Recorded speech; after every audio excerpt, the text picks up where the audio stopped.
everybody, it's Ashley from the Haircut Box. I am so excited to show you this tutorial. It is packed full of information. We do haircuts, we do beards, we do eyebrows, we do basically a whole manicure on a men's haircut. Remember, if you like what you see, make sure at the end of this video you hit that like and subscribe button. I want to show you a great haircut on someone who wants their fade a little bit lower. This is my brother-in-law, Regge, and I talked him into letting me give him a haircut because he likes a lower fade. So let's get started. We are going to put a #1 guard. Make sure that the lever is all the way up so those blades are close. Now, if your husband has facial hair, whatever you do, please do not ruin this right here. So we'll work on this at the very end, but just start above the ear and then we will work our way down. Start right here.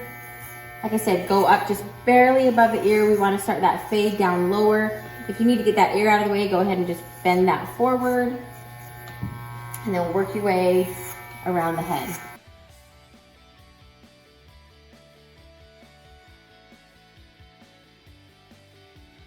Okay, so we just went up with the #1 guard. We're going to change the guard and go to a #2. We're not going to go up much higher. We're just going to barely, as soon as that hair comes out of the clippers, rock it away from the head and work your way around the whole head again.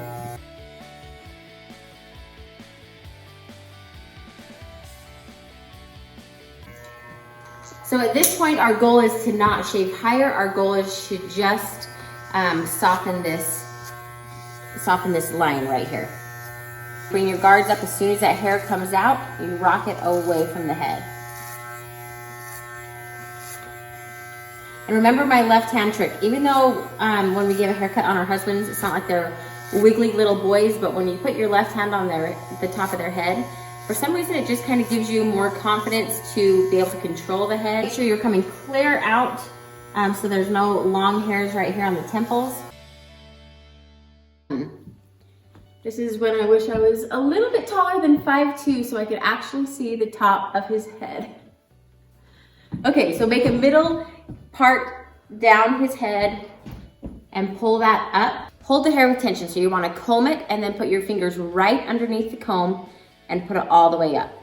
Because if you do this and then try to grab it, you're going to miss some of the hair. Put your comb in, put your fingers right underneath that comb and follow it up. Decide how long you want it and make that cut. So I take that, see that's where I've cut right there, and then I match it. Keep on coming back.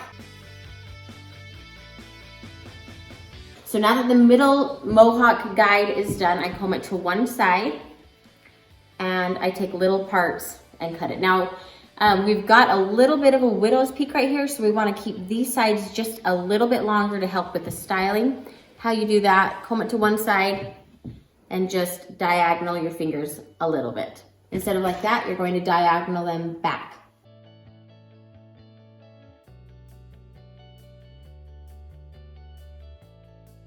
So around the back, we're basically going to use this same middle guide and just pivot all the way around the back.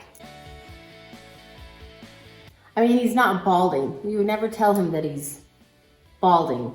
Mm-hmm.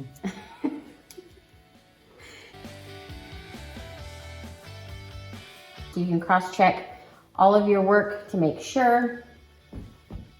Oh, there's a little bit of a peak right there. Take that off. On the bangs straight forward. We don't really want to take a lot of length off. We just want to make sure that there aren't any long straggler pieces. Take these bangs, basically like how he would style it. And we want to, that's the shortest part and that's where I've cut. Take that part off and even that. And then take parts around the whole front. So that's where my guide is and that's where my other guide is, and even that up.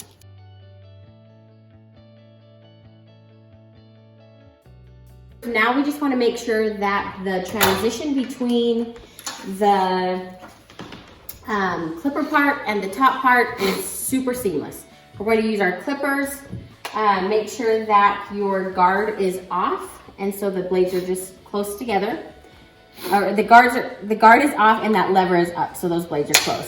So right here is where we are working on. So we put our comb in the hair. As soon as that hair comes out, that's what we're going to cut. Now make sure we want to make sure to not go super high with the blend, and keep your comb straight up on the head. If we start to round, that's when we're going to get into trouble and cut too much off the sides.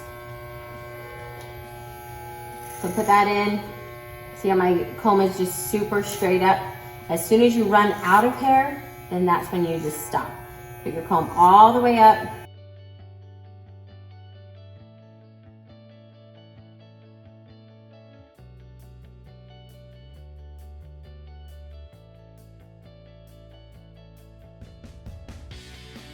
Okay, so the side is done. We've done a clipper over comb. You can still see a tiny little line, and I'm not okay with that. So put your very first guard back on, move your lever. So let me explain this lever to you. The closer the cut that you want, you put your blades together. If you want a little bit more space between the guard and where you're going to cut, you move this lever down. So we want the same length as we did at the very first, plus a tiny bit longer because we want to take care of this line. So turn the clippers back on. This is where you will rock the clippers away. And essentially what you're doing is trying to just get rid and soften that little line right there. The nice thing about cutting your husband's hair is you can usually be a little bit more particular and take your time and really get rid of this line instead of being on the clock and having to be so super fast before they lose their mind sitting in the chair too long.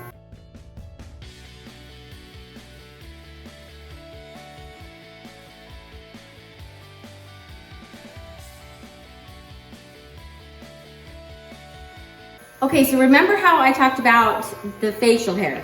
This is obviously a big issue for a lot of husbands and a lot of wives. If you want to blend the facial hair into the haircut, you start with your very first guard and you just do a little at a time. So you go down a little bit, then move your lever down and go a little bit more. You're going to put one guard size up, move that lever up so it's a close cut, and go down just a little bit more. Move that lever down, go a little bit farther. Do one more guard.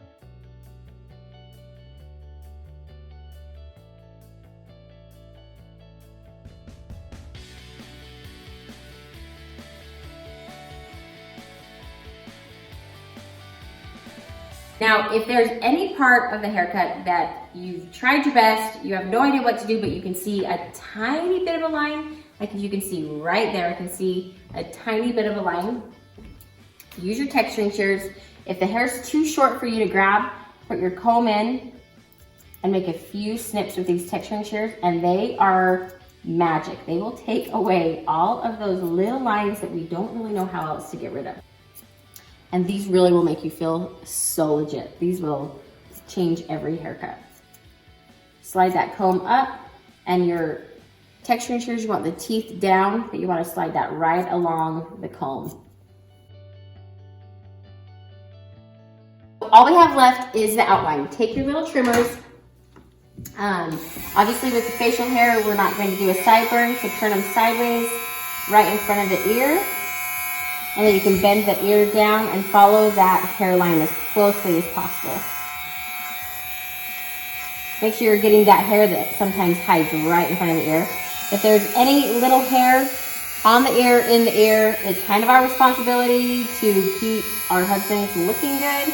You want to shave those ears outside and inside, and do a diagonal line all the way down, following the natural line, and do the same thing on the other side.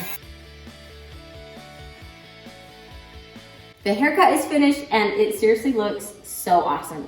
The very last thing to do on your guy is to check their eyebrows. We do not want any long rogue eyebrows. So comb them up with your comb and then put it through the other way. If there's any long brows, just put your scissors right along there. The haircut is finished. The last and final step is to do hair product. Don't do a full haircut and not style the hair. It's kind of like playing a basketball game and not finishing the fourth quarter. I'm using matte clay, get a little bit in your hands, work it through, soften the product up, and just work it through the hair. Obviously, your husband's going to be doing his own hair, but they'll work it through. I think it's better when the hair's dry. Style it. Looks so good. Thank you for watching, and we'll see you next time.